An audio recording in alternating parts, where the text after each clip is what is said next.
చేస్తున్నారు మా ఆలయానికి మా భక్తులందరితో తరపున మీ అందరికీ మీ పాద పద్మాలకు స్వాగతం తెలుపుతున్నాము.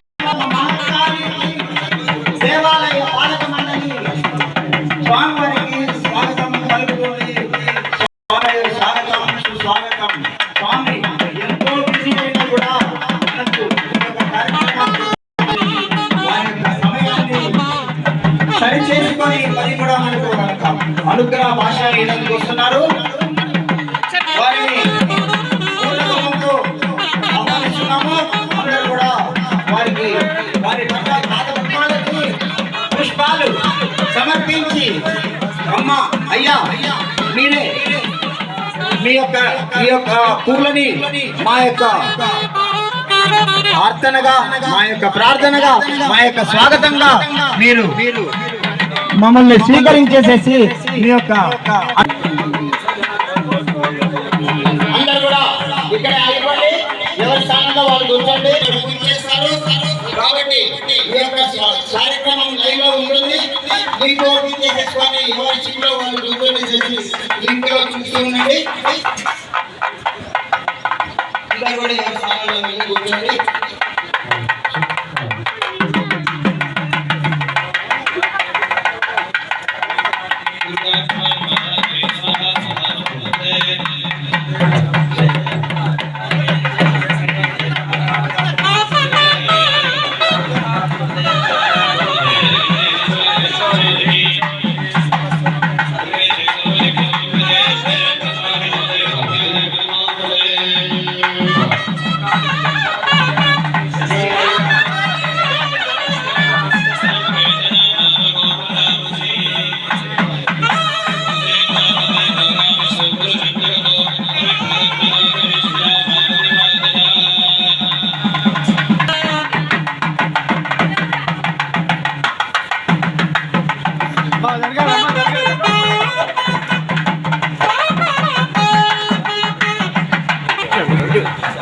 చిలుకు చిలుకు పెట్టింది పిల్లాడు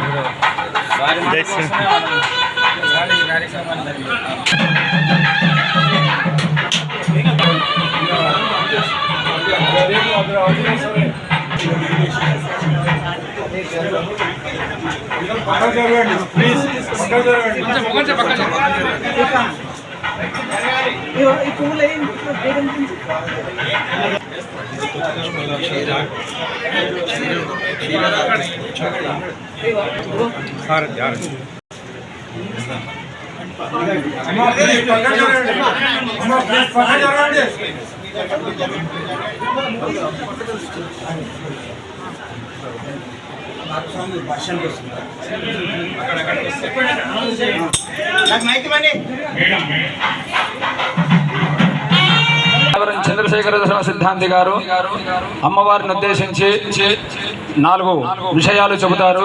తర్వాత స్వామివారి యొక్క అనుగ్రహ భాషణ ఉంటుంది. ఎవరు కూడా దయచేసి మాట్లాడొద్దండి, నిశ్శబ్దంగా ఉండండి.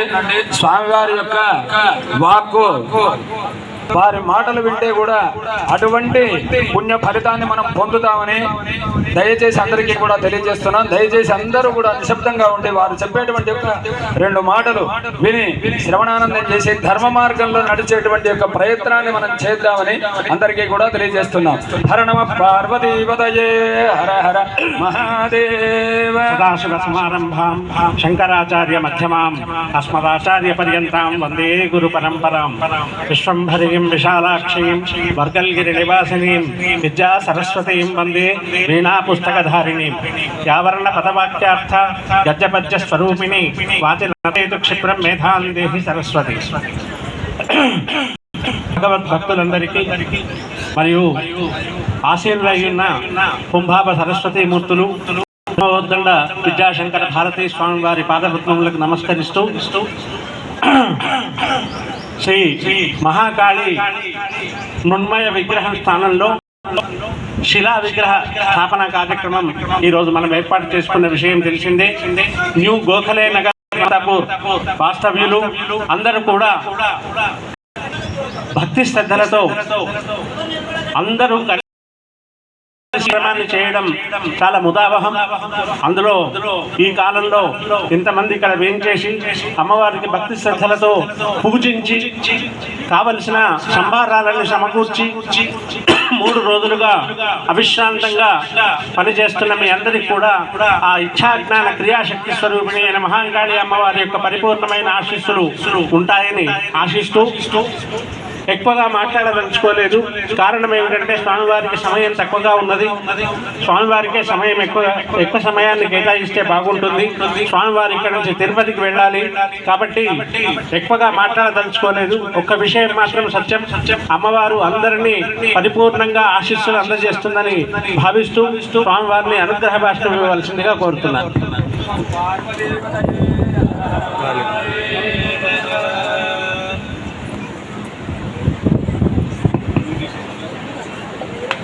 శ్రీ గురుభ్యో నమః. శంకరం శంకరాచార్యం కేశవం బాదరాయణం. ఆమైకి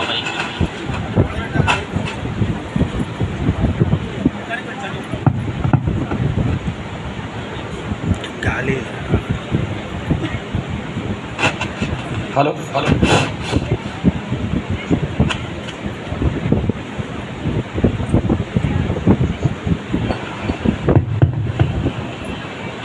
శంకరం శంకరాచార్యం కేశవం బాదరాయణం. సూత్రభాష్యకృతౌ వందే భగవంతౌ పునః పునః. శృతిస్మృతిపురాణానాం ఆలయం కరుణాలయం నమామి భగవత్పాదశంకరం లోకశంకరం. సత్యజ్ఞానసుఖస్వరూపమమలం క్షీరాబ్ధిమధ్యస్థితం యోగారూఢమతిప్రసన్నవదనం భూషా సహస్రోజ్వలం త్రిక్షం చక్రపినాకసాభయకరాన్ బిభ్రాణమృగच्छవిం ఛత్రీభూతఫణీంద్రమిందుధవళం లక్ష్మీంద్రసింహం భజే. నారాయణసమారంభాం శంకరాచార్యమధ్యమాన్ అస్మదాచార్యపర్యంతం వందే గురుపరంపరాం. శ్రీగురుభ్యో నమః. హరి ఓం.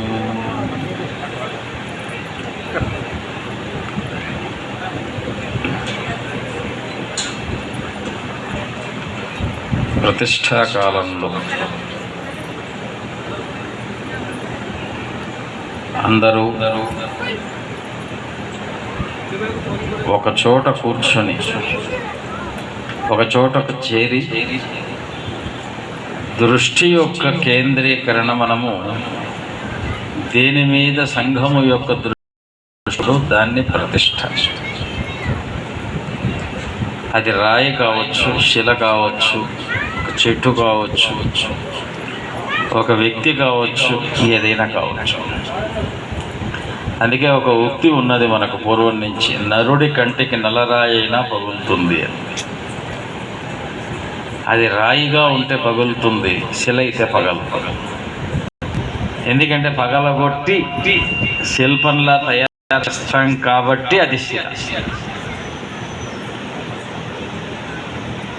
కాబట్టి కంటికి ఉండేటువంటి సకల మాలిన్యములను తొలగించేటువంటి శక్తి దేనికి ఉన్నది అంటే శిలారూపంలో ఉన్న దేవతా విగ్రహానికి ఉన్నది.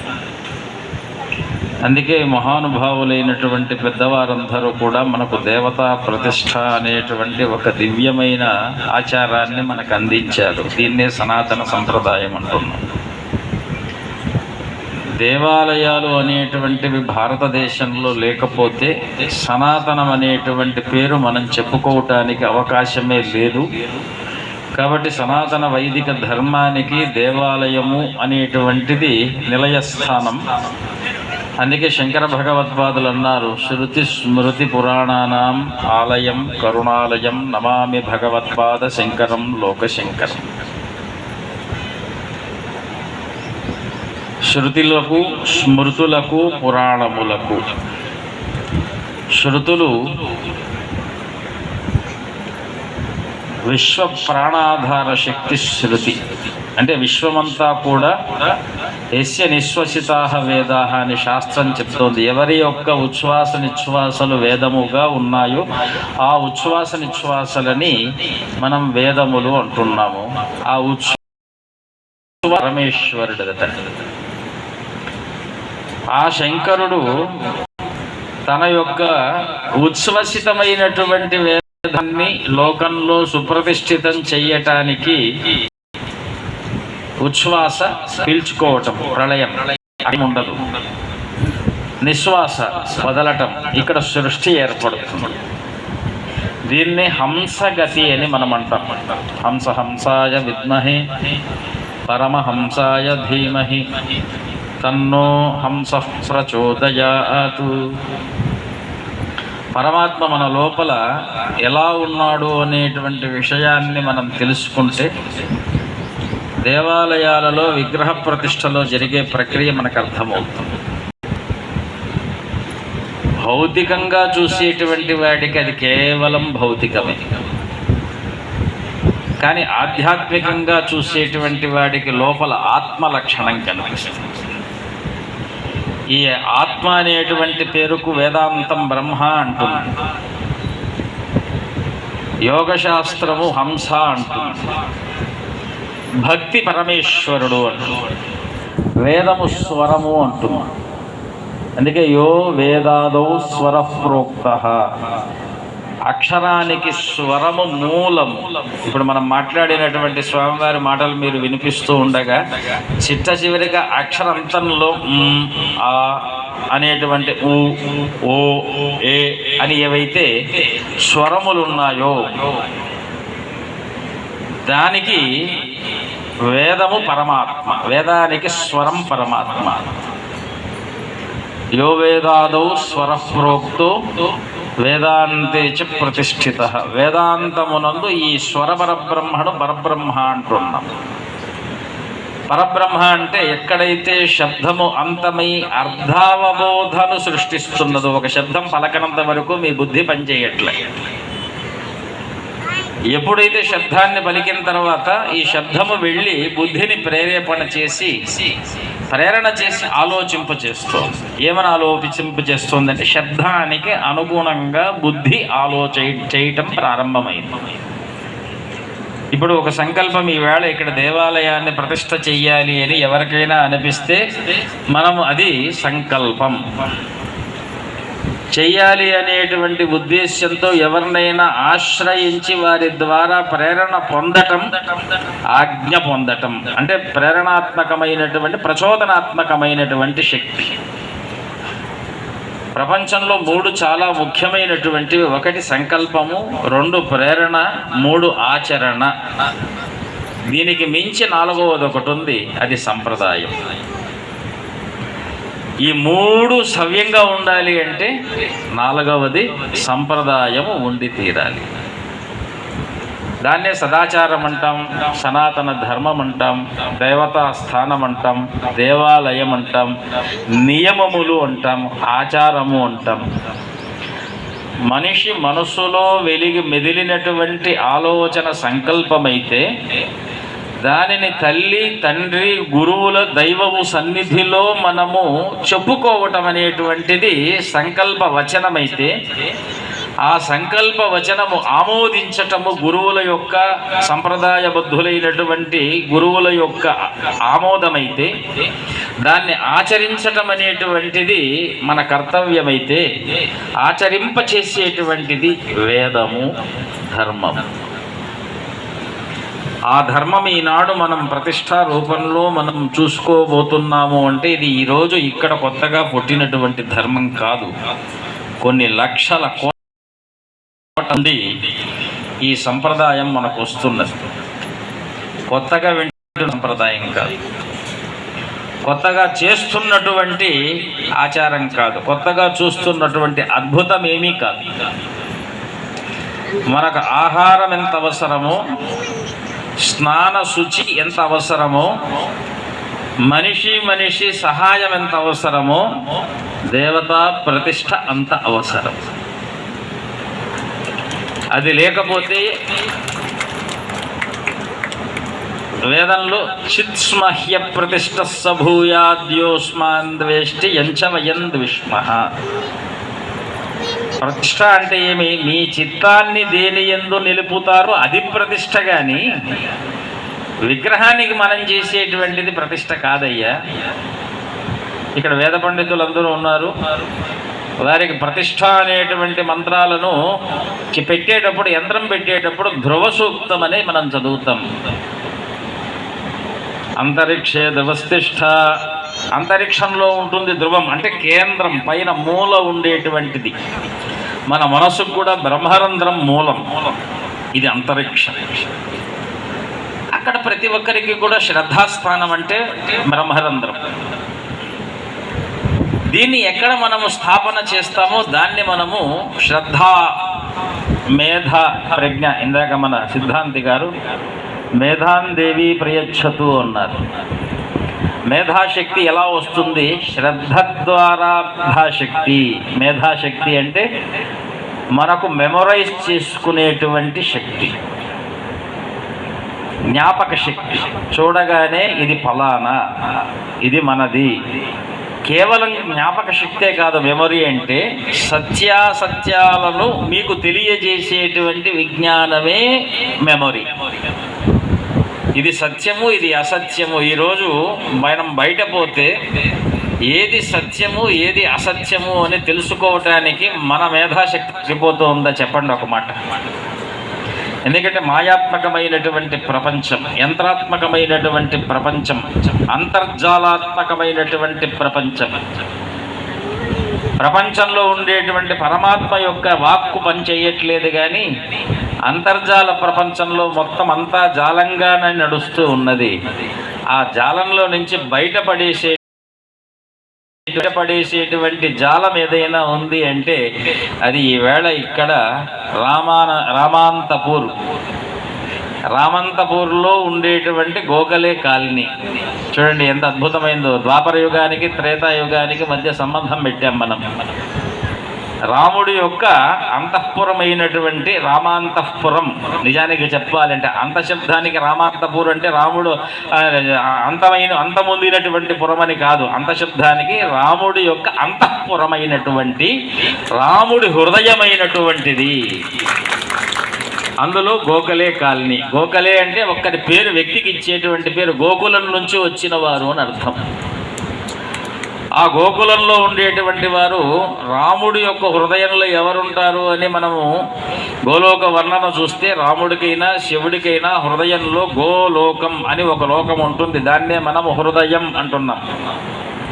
హృదయము అంటే అర్థం ఏమిటి? మీ యొక్క గుండె లోపల, గుండె కూడా కాదు, గుండె లోపల, గుండె పిడికడంతుంటే దాని మీద ఒక అంగుష్ట మాత్ర ప్రమాణంలో ఉంటుంది. దాంట్లో జరిగేటువంటి పని ఒకటే, వదలటం లాగటం, వదలటం లాగటం. దీన్నే హృద్యతి అరతి, హృదయం. ఈ పని చేస్తున్నది ఎవరు అంటే గో రూపంలో ఉన్నటువంటి ఒక పరమాత్మ చైతన్యం చేస్తోందంట. గోరక్ష మనం ఎందుకు చెయ్యాలి అనే విషయాన్ని సూక్ష్మంగా చెప్తున్నాం. గో అనే అంశ మీ హృదయం లోపల, అంగుష్ఠమాత్ర ఆకాశం లోపల చిన్మయమైనటువంటి రూపంలో ఉన్నది. చిన్మయము అంటే మీ వెంట్రుక కొన యొక్క 1000వ అంశలో ఉన్నది. కేశాగ్రమాత్ర సహస్రాంశ భాగేన హృదయే పరమాత్మ తిష్టతి అనే ఒక పరమాత్మ ఉన్నది. అంగుష్ఠమాత్ర పురుషోంగుష్ఠంచ సమాశ్రిత సయేవ ప్రభు ప్రీణాతి విశ్వభుక్ అని. చీమకైనా బ్రహ్మకైనా సరే ఉండేదంతే. యా బ్రహ్మాది పిపీలకాంత జనని యావై జగన్మోహిని అని మనకు అమ్మవారి యొక్క, అమ్మవారు సకల హృదయాంతరంగంలో ఉండేటువంటి అమ్మవారి స్వరూపం ఎంత ఉందయ్యా. ఈరోజు మనం కాళీ, హైమవతి, పార్వతి, చిన్నమస్త, లేకపోతే లక్ష్మి, సరస్వతి ఇన్ని పేర్లతో చెప్తున్నామే. అమ్మవారు హృదయంలో ఎక్కడని వెతకాలి? కంట్లో ఉన్నదా, నుదుట్లో ఉన్నదా, లేకపోతే మాటల్లో ఉన్నదా, చేతల్లో ఉన్నదా అంటే నీ హృదయంలో ఉన్నది. అందుకే తప్పు చేస్తే ఒప్పు చేస్తే ఆనందాన్ని ఇస్తుంది, పెద్దల్ని గౌరవిస్తే సంప్రదాయాన్ని ఇస్తుంది, ఋషుల్ని పూజ చేస్తే మనకు వంశాన్ని, అభివృద్ధిని, సంపత్తిని ఇస్తుంది, దేవతల దగ్గర పోతే మోక్షాన్ని ఇస్తుంది. ఇదంతా కూడా ఆయా స్థలాలకు తగ్గట్టుగా స్పందించేటువంటి రూపం ఎవరైనా ఉన్నారు అంటే అది అమ్మవారు. అందుకే అమ్మవారిని ఏమంటున్నాం మనం లలితా సహస్రనామంలో? చిదగ్నికుండ సంభూతాయై నమః, చిదగ్నికుండ సంభూత దేవకార్య సముద్యత. ఆ లోపల చిత్తు పుట్టకపోతే ప్రతిష్ఠ చెయ్యాలి అనేటువంటి ఆలోచన రాదు. దీన్ని సహస్రనామంలో చిదగ్నికుండ సంభూత అని మనం అంటున్నాం. అదే మనము వేదంలోకి వస్తే చిత్ స్మహ్య ప్రతిష్ఠ భూయాద్యోస్మాన్ ద్వేష్టి ఎంచవయం ద్విష్మః. మహ్యం మా యొక్క చేతలో మా లోపల ఉండేటువంటి చిత్స్మహ్యస్స ప్రతిష్ఠ, మా హృదయంలో ఉండేటువంటిది ఏదైతే మా కొరకు నువ్వు లోపల ఉన్నావో ఆ చిత్ అనేటువంటి స్వరూపము నీ ఆధారంలో లేదు. దాని వలన నువ్వు బతుకుతున్నావు, కానీ నీకు అధీనమై అది లేదు. ఇది బాగా గుర్తుపెట్టుకోవాలి. మనం సైకలాజికల్గా మనం ఎందుకు డిప్రెషన్ లేక వెళుతున్నాము అంటే, నాయన దాని యొక్క అధీనంలో నీ దేహమంతా కూడా, అంటే ఆ చైతన్యము యొక్క అధీనంలో నీ దేహమంతా కూడా మేలుకుంటోంది, పడుకుంటోంది, కానీ మిగిలినటువంటిదంతా కూడా నీ చేతుల్లో ఏం లేదు. ఏ రోజు నువ్వు నీ యొక్క చిత్తాన్ని అధీనపరుచుకుంటావో నువ్వు ముక్తుడవైనట్టే. ఆ చిత్తాన్ని అధీనం పరుచుకోవటానికి మనకు 6 వస్తువులు కావాలి: శ్రద్ధ, మేధ, తపస్సు, ధర్మము, తర్వాత శ్రీశ్చ హ్రీశ్చ ధృతిశ్చ తపో శ్రద్ధ మేధ ధర్మశ్చేతాని.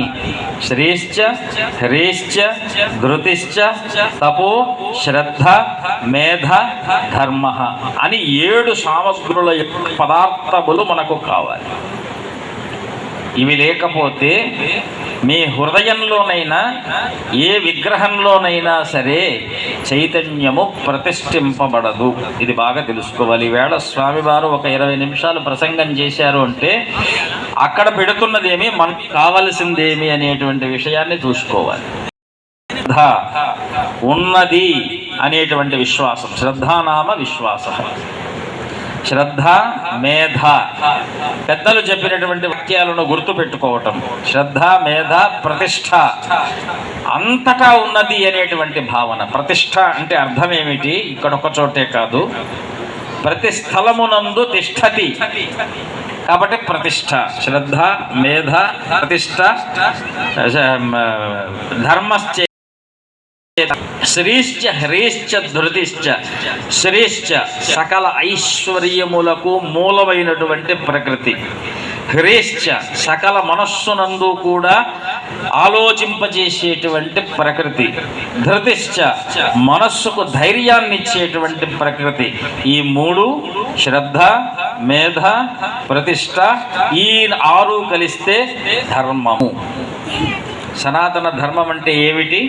శ్రద్ధ, శ్రీశ్చ హ్రీశ్చ ధృతిశ్చ తపో శ్రద్ధ మేధ ధర్మశ్చైతాని మోత్తిష్టంతు మనోత్తిష్టంతు మామాగం శ్రీశ్చ హ్రీశ్చ ధృతిశ్చ తపో శ్రద్ధ మేధ ధర్మశ్చైతాని మామాహ శిశు. దేవతల్లో మనం ఏమి చెప్తున్నామయ్యా? మనం దేవతలకు ఎందుకు మొక్కాలి? ఆ విగ్రహం నుంచి ఏమన్నా వస్తుందా? విగ్రహం నుంచి వచ్చేది ఒక్క పదార్థం, మీలేకి ఘృతి.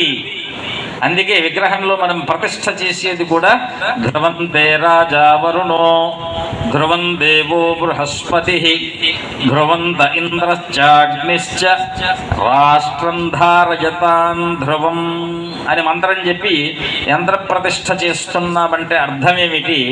నాయన అంతకు ముందు ఉండేటువంటి మేలుకోవటము, పడుకోవటము, ఆలోచించటము, చూడటము, వద్దనుకోవటము, అవుననుకోవటము ఇవన్నీ మాలో ఉన్నాయి. మాలో లేనిది ఏదైనా ఉన్నది అంటే అది ఇదే అని నా విశ్వసించేటువంటి శక్తి లేదు. ఆ విశ్వసించే శక్తి ఎక్కడి నుంచి రావాలి? దేని యందు విశ్వాసాన్ని మనము చూసి దీని యందు ఇది ఉన్నది అనుకుంటామో అప్పుడు దేన్ని చూసినా సరే దీని యందు అది ఉన్నది అనేటువంటి భావన కలుగజేస్తుంది. దాన్నే ప్రతిష్ఠ అంటున్నాం. అమ్మ యందు అమ్మ భావన ఉందా లేదా చెప్పండి? ఒకటే మాట. తండ్రి యందు తండ్రి భావన ఉన్నదా లేదా? పోనీ విగ్రహము యందు విగ్రహ భావన లేదు అంటే తల్లి యందు తల్లి భావన లేదు. ఇంకా వాటి చూడలేడు. కారణం ఏమిటి అంటే విగ్రహమునందు కూడా ఒక పెద్దల యొక్క మాటను విశ్వసించి దాంట్లో దైవత్వాన్ని విశ్వసించలేకపోతే తల్లిదనమునందు తల్లితనాన్ని, తండ్రిదనమునందు తండ్రితనాన్ని, దేశమునందు దైవికమైనటువంటి భావన, భక్తి భావన వారిలో వచ్చే అవకాశం లేదు. ఈరోజు పెళ్ళిళ్ళు ఎందుకు పెటాకలవుతున్నాయి అనేటువంటి భావన చూస్తే పెద్దలు చెప్పినటువంటి మాటల్లో భర్త యందు భర్త భావన లేదు, భర్తలకు భార్య యందు దేవతా భావన లేదు.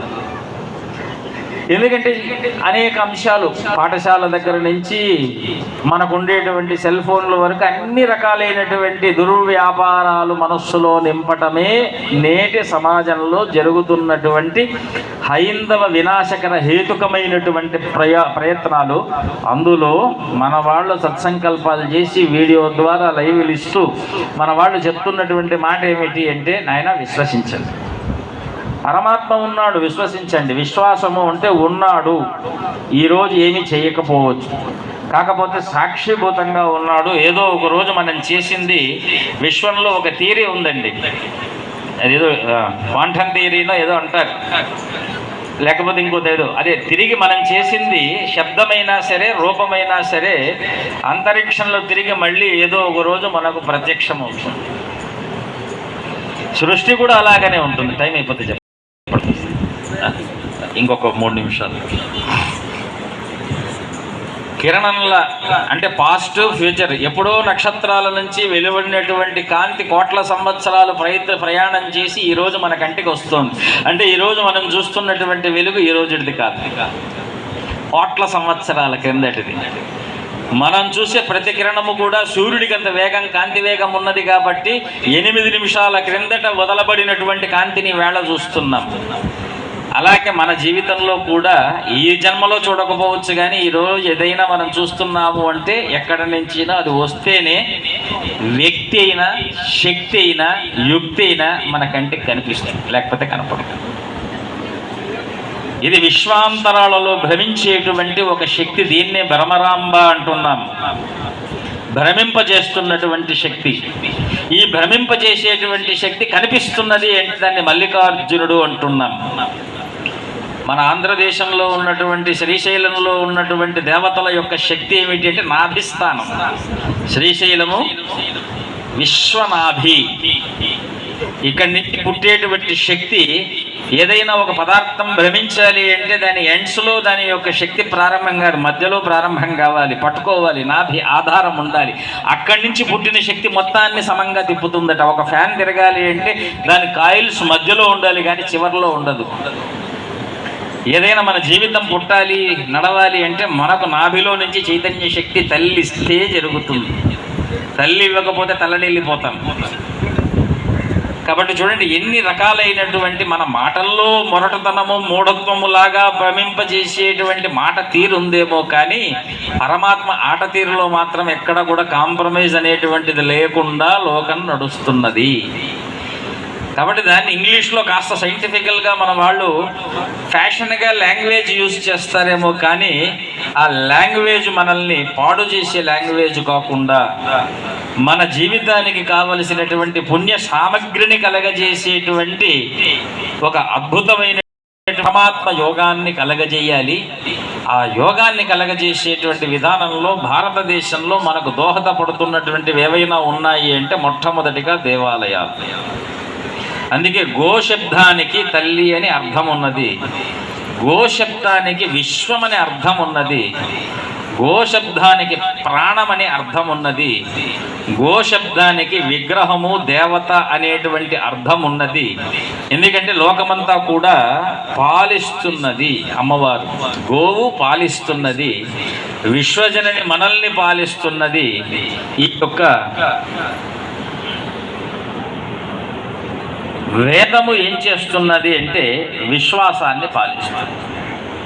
కాబట్టి వైదిక ధర్మంలో అత్యంత మూలమైనటువంటి సిద్ధాంతాన్ని మనం ఏమంటున్నాం సనాతనం.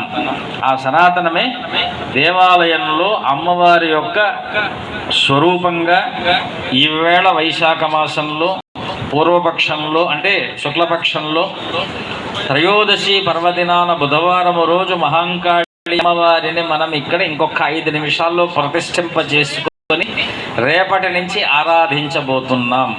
కాళీ స్వరూపము అంటే నోరు తెరిచి విశ్వాన్ని గ్రసిస్తున్నటువంటి రూపం. ఇంకా అనేక అంశాలు ఉన్నాయి. ఒక 20 నిమిషాల్లో మనం కేవలం ఇంతవరకే చెప్పుకోగలుగుతాం. కాకపోతే అన్నీ దాన్ని ఏమంటే అసోర్టెడ్ స్వీట్స్ అంటారు, చూసారా? పుల్లారెడ్డి దగ్గరికి మనం వెళ్ళి స్వీట్ స్టాల్లో మనకు ఏం తీసుకోవాలో ఒకటే తినాలి అంటే, బాగా తినాలి అంటే కష్టం. అసోర్టెడ్ అంటారు, అన్నీ కలిపినటువంటిది. ఈవేళ అటువంటి అసోర్టెడ్ వైదికమైనటువంటి మిఠాయిని మనం తిన్నాం. ఇంకా ఎన్నో అంశాలు మనం చెప్పుకునేటట్టుగా ఆసక్తికరంగా ఉన్నటువంటి దాన్ని సైన్స్ అనేటువంటిది వీళ్ళు జరిగిన దాన్ని కనుక్కుంటే సైన్స్, జరుగుతున్నటువంటి దాన్ని మనము తెలుసుకోవాలి అంటే దానికి కావలసినటువంటిది సైన్స్ కాదయ్యా, పరమాత్మ సెన్స్. దాన్నే మనం మనస్సు అంటాం, ఆధ్యాత్మికం అంటాం, స్పిరిచువల్ సెన్స్ అంటాం. అనేక రకాలైనటువంటి వ్యాఖ్యానాలు ఉన్నాయి.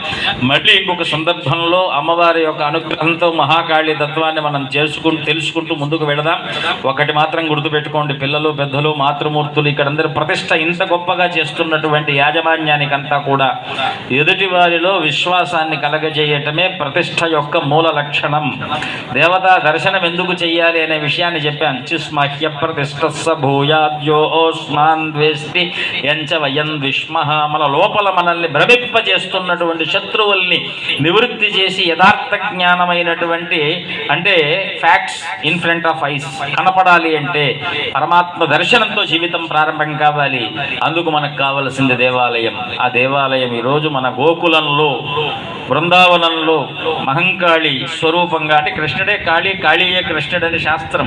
ఆ కాళీ స్వరూపంగా కృష్ణుడు అవతరించబోతున్నాడు కనుక ప్రతి ఒక్కరూ కూడా ఆనందమైనటువంటి నేత్రాల్లో ఏ భ్రమలు కలగకుండా మీరు వచ్చి దర్శనం చేసుకోండి. రేపటి నుంచి అలాగనే దర్శించండి. మీకు ఏదైనా వచ్చినప్పుడు ఒక్కసారి అమ్మవారిని కళ్ళు మూసుకొని యథార్థమా కాదా అని ఒక 5 నిమిషాలు ధ్యానం చేయగలిగితే అమ్మవారు మీ కంటి ముందర పెట్టవలసిన నిజాలని చూపిస్తూ ఉంటుంది. ఈ విశ్వాసాన్ని మీరు జీవితంలో అలవాటు చేసుకొని ముందుకు నడుస్తారు అని ఆశీర్వదిస్తూ స్వస్తి ప్రజాభ్యః పరిపాలయంతాం న్యాయేన మార్గేణ మహిమహీషాః గోబ్రాహ్మణేభ్యః శుభమస్తు నిత్యం లోకాః సమస్తాః సుఖినో భవంతు. హర నమః పార్వతీపతయే. హర హర మహాదేవ హర.